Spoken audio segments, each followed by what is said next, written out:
Hudson's Bay is asking the courts for permission to sell off 1,700 pieces of art and more than 2,700 artifacts in a bid to obviously raise money. This collection includes the 1670 charter that launched the company 355 years ago. Now, the charter granted the company the power over Indigenous lands and trade relations for years. Historical experts worry, though, that this charter could end up in private hands. Why is that a problem? We're going to talk about that right now with Cody Grote, chair of the Canadian Commission for UNESCO's Memory of the World Advisory Committee. Good morning to you. Good morning. So Hudson's Bay wants to sell these items, obviously. They need money. Why do they need court approval? They need court approval because this is considered a business asset. They're going through this process of selling off their assets in order to raise funds, as you addressed, to try to resolve some of their financial insecurity. So just like we're seeing they're selling real estate, they're selling their storefront properties, they're going to need court approval to sell some of these assets as well.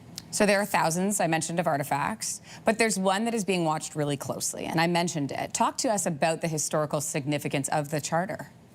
I consider this to be one of the most important documents in Canadian history. This gave the Hudson's Bay Company not just that business privilege to be able to have that sole and exclusive fur trade market in what is now North America, but it also really granted sovereignty or political ownership to some extent over this vast swath of territory that includes the lands of several Indigenous nations in what is now Canada, and that was done unilaterally without the consent of Indigenous nations. So the Hudson's Bay Company was operating both as a business for many years, but also as a government entity in these territories, and this charter is what gave them permission to do that.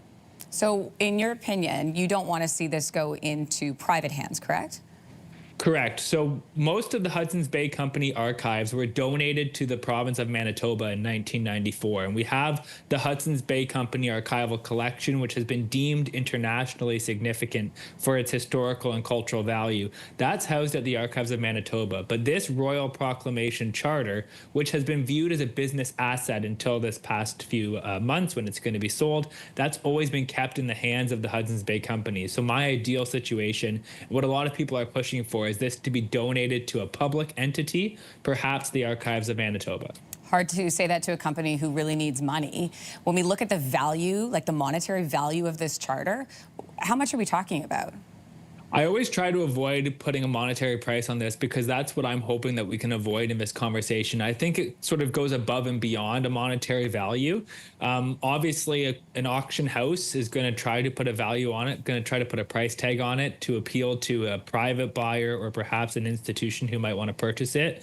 And I'm hoping that through these legal processes, we might be able to exclude this charter from the collection that's being sold at auction and have that donated to an entity before it hits the auction block. Well, Cody Grote, we appreciate your thoughts on this morning. Thanks so much. Thanks for having me. If you like that video, make sure to subscribe to the Your Morning YouTube feed, where you can find all kinds of new content posted every weekday morning.